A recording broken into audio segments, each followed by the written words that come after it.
ഇല്ല, വെനിസ്വേല നടത്തിയ പോലൊരു ഓപ്പറേഷൻ ഇവിടെ നടത്തുക നിയർലി ഇമ്പോസിബിൾ ആണ്. അത് പല കാരണങ്ങൾ കൊണ്ടാണ്. ജിയോഗ്രഫിക്കലി, പോപ്പുലേഷൻ വൈസ് ഒക്കെ തന്നെ ഇപ്പൊ ഇറാന്റെ വെനിസ്വേലയുടെ രണ്ടിരട്ടി സൈസ്, മൂന്നിരട്ടി പോപ്പുലേഷൻ ഉള്ള ഒരു രാജ്യമാണ് ഇറാൻ. ഒന്നാമത്തെ കാര്യം. രണ്ട്, വെനിസ്വേലയെ സംബന്ധിച്ചിടത്തോളം മഡൂറോ എന്ന് പറഞ്ഞ ഒറ്റയാളെ നീക്കിയത് കൊണ്ട് അമേരിക്കയ്ക്ക് പല കാര്യങ്ങളും അവിടെ പോളിസി മേക്കിങ്ങിൽ ഉൾപ്പെടെ ഇൻവോൾവ് ചെയ്യാൻ പറ്റുന്നുണ്ട്. പക്ഷേ ഇറാന്റെ കേസിൽ അങ്ങനെ അല്ല. ഇറാനിൽ ഒരു സുപ്രീം ലീഡർ മാത്രമല്ല, ഇഷ്ടം പോലെ ഇപ്പൊ expert council, assembly council, IRGC, അവരുടെ മിലിറ്ററി, ഇതെല്ലാം കടന്നുകൂടി ഈ ഒരു ഓപ്പറേഷൻ നടത്തുക അത്ര എളുപ്പമല്ല. ഒന്നാമത്തെ കാര്യം. രണ്ട്, ഇതിന് നെഗോഷിയേഷന്റെ ഭാഗമായിട്ട് ഈ നീക്കങ്ങളെയും വേണേ കാണാം. കാരണം യുദ്ധത്തിലേക്ക് നീങ്ങുന്നു എന്ന് ഇരു കൂട്ടരും കാണിക്കുന്നത് ഞങ്ങൾ അടിക്കാൻ ഞങ്ങൾ തയ്യാറാണെന്ന് അമേരിക്കയും, അടിച്ചാൽ തിരിച്ചടിക്കാൻ ഞങ്ങൾ തയ്യാറാണെന്ന് ഇറാനും കാണിക്കുന്നു.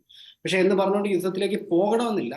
പക്ഷെ അങ്ങനെ പോയി കഴിഞ്ഞാൽ അതിന്റെ കോൺസിക്വൻസസ് വലുതായിരിക്കുമെന്ന് ഇറാൻ പറയുന്നത് ഒരുപക്ഷെ സ്ട്രൈറ്റ് ഓഫ് ഹോർമൂസിന്റെ ഒക്കെ കാര്യം എടുത്തു കഴിഞ്ഞാൽ നമ്മളെ ഉൾപ്പെടെ ലോകത്തെ മൊത്തം ബാധിക്കുന്ന രീതിയിലേക്ക് അത് പോകാം, ചെറിയ രീതിയിലെങ്കിലും, ഡയറക്റ്റ് യുദ്ധമല്ലെങ്കിലും. പക്ഷെ ഇതിൻ്റെ അകത്ത് അമേരിക്ക ഇതിൻ്റെ അകത്ത് പോസിറ്റീവായിട്ട് കാണുന്ന ഒരു കാര്യം എന്ന് വെച്ച് കഴിഞ്ഞാൽ, ഇപ്പൊ യുക്രൈന്റെ കേസിൽ സംഭവിച്ച പോലെ ഒന്നും ഇറാനെ സംരക്ഷിക്കാനായിട്ട് ആര് വരും എന്നൊരു ചോദ്യമുണ്ട്. റഷ്യയും ചൈനയും ഒക്കെ പറയുന്നു, പക്ഷെ ഒരിക്കലും മിലിറ്ററി ഇൻവോൾവ്മെന്റ് അവരുടെ ഒന്നും കൂട്ടത്തിൽ നിന്ന് ഉണ്ടാവില്ല എന്നുള്ളത് ഏകദേശം ഉറപ്പാണ്. ഇപ്പൊ ഇറാൻ ഒറ്റയ്ക്ക് എത്രത്തോളം പിടിച്ചു നിൽക്കാൻ പറ്റും എന്നൊരു ചോദ്യമുണ്ട്. മാത്രമല്ല, ഒരു കാര്യം കൂടെ ട്രംപ് ഈ പറഞ്ഞ നെഗോഷിയേഷൻസ് കൂടാതെ ഒരു കാര്യം കൂടെ അദ്ദേഹവും ബെഞ്ചമിൻ നെത്തന്യാഹുവും മനസ്സിൽ കാണുന്നുണ്ട്. കാരണം ഇരു കൂട്ടർക്കും ഈ നവംബർ വളരെ ക്രിട്ടിക്കൽ ആയിട്ടൊരു ഡേറ്റ് ആണ്.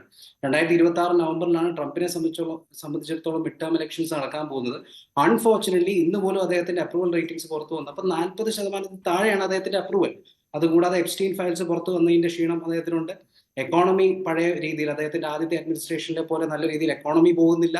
ഇങ്ങനെയൊക്കെ നിൽക്കുമ്പോഴത്തേക്കും മിഡ് ടേം ഇലക്ഷൻസ് ഏകദേശം തന്നെ കോൺഗ്രസും ഹൗസും ഒക്കെ, ഹൗസും സെനറ്റും ഒക്കെ നഷ്ടപ്പെട്ടേക്കാം എന്നുള്ള സ്ഥിതിയിലാണ് റിപ്പബ്ലിക്കൻസ് നിൽക്കുന്നത്. നെത്തന്യാഹു ആട്ടെ 2026 നവംബറിൽ ഇസ്രായേലിൽ ഇലക്ഷൻ വരുന്നു, അദ്ദേഹത്തിന്റെ കാര്യവും പരിഗണനയിലാണ്. സോ അങ്ങനെ നിൽക്കുമ്പം ഈ ഒരു സിറ്റുവേഷനിലാണ് അവരെ സംബന്ധിച്ചിടത്തോളം ഇറാനിൽ ഒരു റെജീം ചേഞ്ച് പുഷ് ചെയ്യാൻ പറ്റുന്ന ഒരേ ഒരു സിറ്റുവേഷൻ ഇപ്പോഴാണ്. കാരണം എത്ര വൈകുന്നോ അത്രയധികം ഇലക്ഷനെ അത് ബാധിക്കും.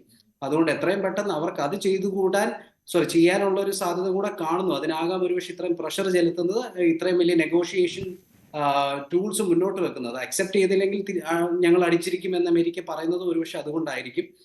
എന്തായാലും റിപ്പർക്കഷൻ, അതായത് വലിയ രീതിയിൽ ഒരു യുദ്ധത്തിലേക്ക് പോയി കഴിഞ്ഞു കഴിഞ്ഞാൽ അമേരിക്കയും ഇസ്രായേലിനും മിഡിൽ ഈസ്റ്റിനെയും മാത്രമല്ല നമ്മളെ ഉൾപ്പെടെ അത് ബാധിക്കും. പ്രത്യേകിച്ച് സ്ട്രേറ്റ് ഓഫ് ഹോർമൂസ് ഒക്കെ കഴിഞ്ഞ ദിവസം മിലിറ്ററി എക്സസൈസസ് നടത്തുന്ന വഴിയും തടയുന്നത് വഴി ഇറാൻ മുമ്പ് കാണിച്ചിട്ടുണ്ട് ഞങ്ങൾക്ക് എന്ത് ചെയ്യാൻ പറ്റുന്നു.